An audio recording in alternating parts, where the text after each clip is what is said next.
bienvenue sur Monaco Info. Nous sommes le jeudi 19 septembre. Voici les titres de votre journal. En ouverture de cette édition, nous irons du côté des jardins d'Apolline où les premiers résidents commencent à réintégrer leur appartement. Direction le Conseil national qui a organisé sa conférence de presse de rentrée. Nous ferons un point sur le coup de cœur des lycéens. Et enfin, nous vous proposerons votre Focus Info dédié cette fois-ci aux nouveaux locaux de l'IUM. Pour débuter, direction les jardins d'Apolline où les premiers résidents commencent à réintégrer leur appartement remis à neuf. Les détails dans ce reportage. C'est avec de l'avance que les premiers résidents des jardins d'Apolline ont commencé à réintégrer leur logement initialement prévu fin d'année 2019. La raison de cette progression rapide est due à la hauteur de l'urgence de la situation. C'est évidemment une source de satisfaction pour eux comme pour toutes les personnes qui ont été impliquées dans ce dossier. Si je devais remercier des gens, je remercierais beaucoup de monde, à commencer par les résidents qui ont donc dû faire l'objet depuis la deuxième moitié de l'année 2017 d'opérations de déménagement dans les meilleures conditions possibles. Mais bien évidemment, ils n'avaient plus la jouissance de l'appartement qui leur avait été attribué au jardin d'Apolline. Je voudrais remercier aussi bien sûr tous les services de l'État. Remercier le Conseil national qui a été à nos côtés. Monsieur Lobonneau, d'abord en sa qualité de président de l'association des résidents et puis en tant que président de la commission du logement. Monsieur Croesi, que j'associe aussi bien sûr à ces remerciements parce qu'il a fait preuve d'une grande empathie, d'une grande qualité d'écoute. L'association des résidents, cela va sans dire, qui est donc présidée maintenant par Madame Lubert. Et puis les entreprises du groupe JB Pastor qui ont mené un chantier compliqué dans des délais courts. Durant les travaux, l'ensemble des locataires a été relogé dans des appartements-tiroirs, une solution provisoire qui commence donc à prendre fin pour certains résidents. On est déjà en train de faire monter les meubles, donc on va voir ce que ça donne. Pour nous, c'est une bonne chose parce qu'on est content de retourner dans notre appartement. On a été relogé dans un appartement qui était un peu moins bien qu'Apolline. Mais au final, nous sommes très contents de revenir ici. M. Croesi s'est bien occupé de nous, donc pour nous, c'est très bien. Cette première livraison est donc de bon augure pour la suite du programme. La planification des prochaines remises de clés suit son cours. On commence par les résidents du bloc D qui débutent aujourd'hui, qui vont s'échelonner jusqu'au 21 février. En parallèle, on va voir le bloc D. Le premier résident du bloc D va arriver le 2 novembre et eux, ça va continuer le bloc D continuera jusqu'au 20 avril environ. Je pense qu'à la mi-2020, mois de juin, début juillet, nous pourrons récupérer le bloc C, où là, il sera encore question de rentrer une soixantaine de familles. Ils sont moins nombreux puisque les typologies sont plus grandes dans le bloc C.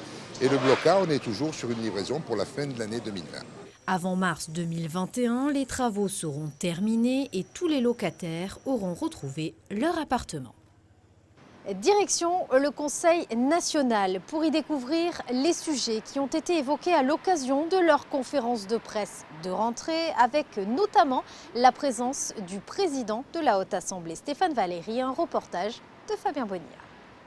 Le président du Conseil national et certains élus de la majorité ont organisé une conférence de presse ce jeudi matin, une rencontre traditionnelle pour la rentrée politique du Conseil national. Et parmi les dossiers évoqués, celui de la qualité de vie en principauté. À ce sujet, Stéphane Valéry souhaite donner la parole à la population de Monaco par le biais d'un questionnaire. La priorité pour le Conseil national absolue dans les prochaines semaines et les prochains mois, c'est un meilleur respect de la qualité de vie en principauté. Nous voulons donc nous appuyer sur des données objectives, d'où notre recours à un questionnaire avec l'Institut professionnel BVA. Donc chaque monégasque recevra ce questionnaire à la maison. Les résidents et les salariés pendulaires pourront s'exprimer sur Internet. Nous voulons vraiment faire un constat de l'opinion, des attentes et des préoccupations de la population monégasque concernée, de manière à partir sur des données objectives.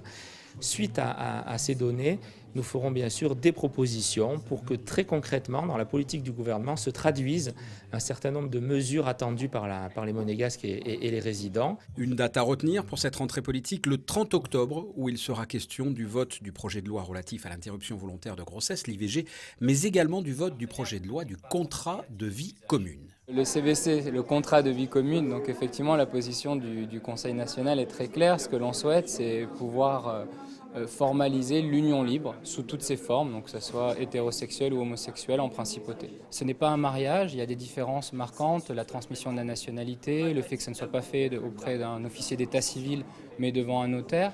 Après, nous souhaitons quand même des avancées sociales, pouvoir par exemple permettre l'accès à l'assurance maladie pour le partenaire, mais aussi un certain nombre d'autres avancées qui sont plus d'ordre patrimonial. Parmi les autres dossiers évoqués, un texte sur le numérique pour qu'il y ait prochainement un cadre législatif, sans oublier la politique du logement dont je vous le rappelle, l'objectif est la création de 700 logements neufs d'ici 2022.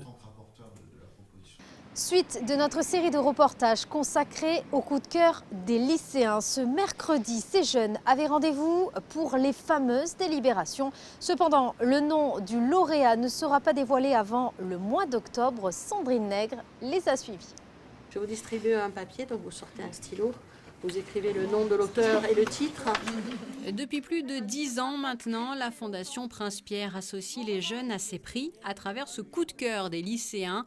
Plusieurs étapes ont ainsi rythmé l'année de ces élèves, étape marquée par la lecture de plusieurs ouvrages que nous vous présentions il y a quelques mois, mais aussi par de nombreux échanges et conversations. Écoutez bien là, parce que vous avez quand même un prix qui est important qui se joue. Donc ce prix est entre vos mains, on est sur la dernière ligne droite. Il faudrait vraiment que vous argumentiez pour que vos camarades se laissent convaincre. Avec le mélange des dates, je trouve que ça rajoute un peu de piment au livre, on va dire. Et l'auteur était sympa et je veux dire, c'est pas ennuyant en lisant le livre, non? L'objectif de la Fondation ne peut pas être atteint, ce n'est pas d'arriver quelque part, c'est de faire. Donc ce qui est très satisfaisant, c'est de voir le faire en train de se faire. Ces jeunes gens-là sont les adultes de demain, ils parlent dans leur milieu familial, ils diffusent une bonne parole qui est très simple, qui est la culture rend la vie plus facile.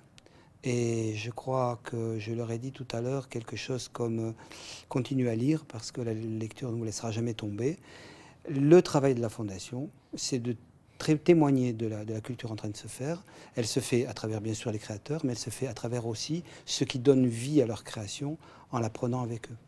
En ce mois de septembre, le moment tant attendu des délibérations avait donc lieu. Pas facile cette année car 2 ouvrages se sont démarqués. Mais pour préserver le secret, nous ne pouvons pas vous dévoiler leur titre. Une chose est sûre, l'heure était à la confrontation argumentative.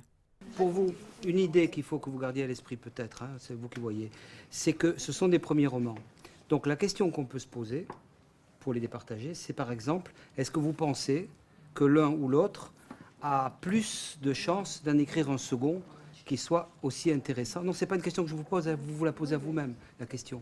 Parce que ça peut faire la différence. Qu'est-ce qu'il y a de plus humain que l'empathie? Parce que là, ça nous parle de quelqu'un qui a été traumatisé, qui a vécu un réel traumatisme, et ça amène les lecteurs à ressentir beaucoup d'empathie pour lui. Donc juste, c'est quelque chose de très touchant, quelque chose de très profond. C'est pas le sujet, mais on en parle aussi. Il y a plus de détails. Il ne faut pas oublier que ça parle pas que d'une guerre, mais aussi d'une histoire d'amour, et c'est touchant. Ça nous touche tous. Impossible pour nous de vous dévoiler le coup de cœur des lycéens 2019. Il faudra attendre le 15 octobre et la soirée de la Fondation Prince-Pierre Selle-Garnier. À noter également que ce 18 septembre, la médiathèque de Monaco permettait aux lecteurs de se retrouver autour d'un thé littéraire dans le cadre du marathon de lecture à la bibliothèque Louis Notari. Un moment privilégié d'échange et de discussion. Dans le reste de votre actualité monégasque en bref et en images. Le nouvel ambassadeur de France à Monaco a remis ses lettres de créance au prince Albert II ce matin. Laurent Stefanini a été nommé à cette fonction par décret du 6 août dernier. Il succède ainsi à Marine de Carnet-Tressesson qui occupait ce poste depuis 3 ans. Chicanican a lancé officiellement son initiative Engagement pour l'égalité, Pledge for Equality en anglais. Cette campagne nationale vise à inciter la population à s'engager pour plus d'égalité au quotidien. De nombreuses personnalités de la principauté ont déjà apporté leur soutien à ces engagements. Chicanican est une association créée en 2011. Elle milite pour l'égalité des genres à travers différentes actions comme cette campagne Engagement pour l'égalité.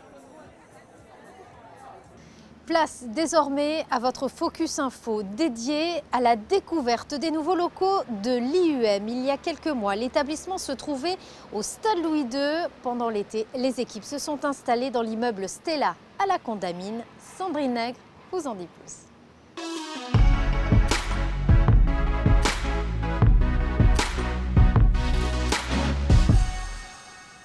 Nous sommes mi-septembre et les étudiants ont fait leur rentrée à l'IUM, une rentrée un peu particulière, surtout pour la direction, les enseignants et les jeunes qui ont connu l'International University of Monaco dans le quartier de Fontvieille.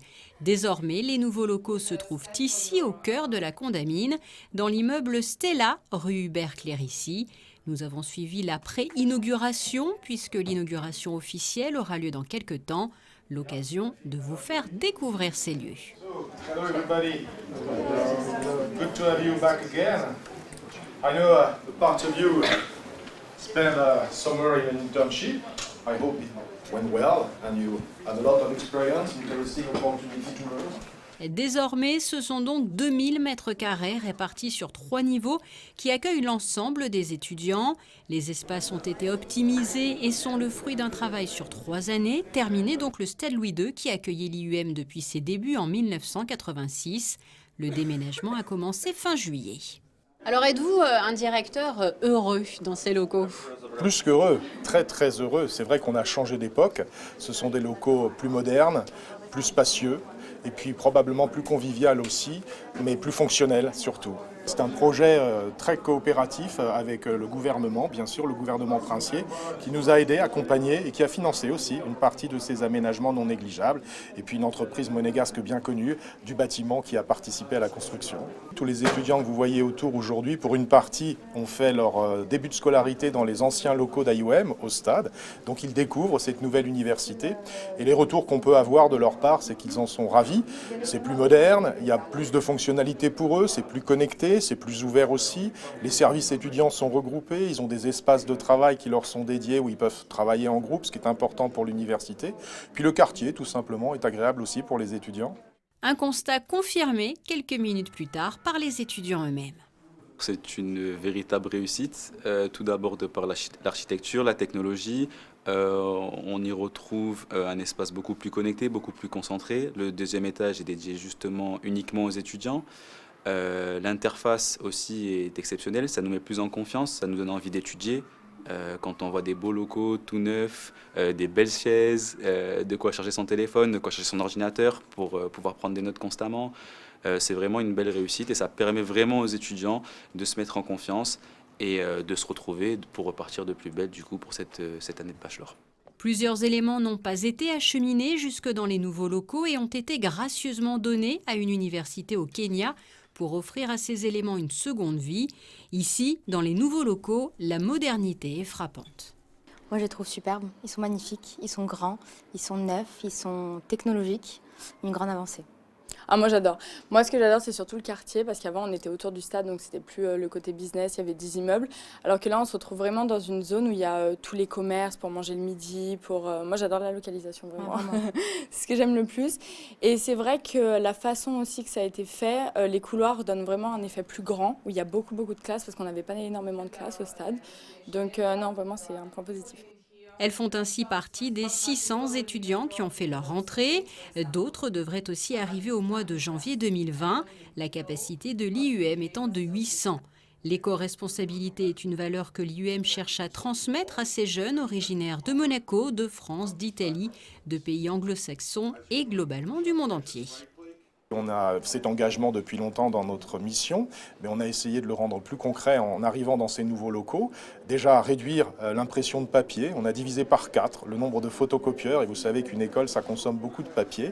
Et puis le zéro plastique, on a décidé de ne plus avoir de bouteilles ni de gobelets en plastique, que ce soit à la cafétéria ou pour les séminaires, donc on va repasser au verre pour pouvoir recycler tout ça. Ça va du post-bac jusqu'au doctorat, donc du bachelor en passant par les masters, le MBA et puis le doctorat, avec des spécialités qui sont complètement celles de la principauté, le luxe, la finance, l'événementiel sportif, tout ce qui est international business, puisque la principauté est très internationale. 16 salles de classe, une salle multimédia, une médiathèque, laboratoire informatique, espace de coworking, cafétéria. Ici, par exemple, tout le matériel nécessaire a été installé pour permettre de communiquer et de voir directement des étudiants se trouvant ailleurs dans le monde. À noter d'ailleurs que l'université a noué de nombreux partenariats avec des entités à l'étranger. Moi, je viens d'ici, mais j'ai fait mon high school aux États-Unis. Donc c'est pour ça que j'adore le système anglo-saxon, très américain. Je connais pas du tout les écoles françaises, la fac et tout. Donc c'est vrai que j'adore. Moi, c'est très open space, c'est pas fermé où tout le monde est de son côté en fait. C'est très ouvert. Non, moi, j'ai connu Saint-Raphaël, un petit lycée cadré, vraiment. Et là, je débarque dans un univers américain, c'est super. Est-ce que le plus aussi, c'est de pouvoir justement rencontrer des étudiants qui viennent du monde entier et pas forcément justement de la région? Ah oui. Oui, surtout à l'IUM, on a beaucoup de nationalités. 80, je crois. Ouais, on a 80 nationalités différentes, donc on est... Moi, j'ai jamais été en classe avec des Français presque. À chaque fois, on est 5 Français par classe, le reste, c'est toutes les nationalités du monde. Mais c'est une ouverture d'esprit, c'est vraiment les mêmes par rapport aux langues, par rapport aux mentalités, Super. par rapport aux cultures. Non, c'est vraiment un environnement. On se croirait au milieu d'un croisement de tous les pays. Objectif atteint donc pour l'IUM puisque la direction souhaite en faire un lieu très ouvert. De leur côté à Fontvieille, les anciens locaux de l'université sont sous l'administration des domaines et nous saurons bientôt quel type d'entité ils devraient accueillir. Vous venez de découvrir l'essentiel de l'actualité monégasque. Place à la météo. Le ciel sera voilé vendredi matin avant une dissipation des nuages en cours de journée, laissant place à de belles éclaircies. Le mercure sera compris entre 18 et 23 degrés. Le week-end s'annonce couvert en principauté avec samedi l'omniprésence de nuages et dimanche de la pluie, voire des orages. Nous perdrons 1 à 2 degrés par rapport au jour précédent. Une amélioration est annoncée dès lundi, un temps partagé entre nuages et éclaircies, une tendance qui devrait durer tout au long de la semaine prochaine avec des températures toujours aussi agréables. C'est la fin de cette édition. Merci de l'avoir suivi. À présent, la suite de vos programmes. Très belle soirée à tous sur Monaco Info.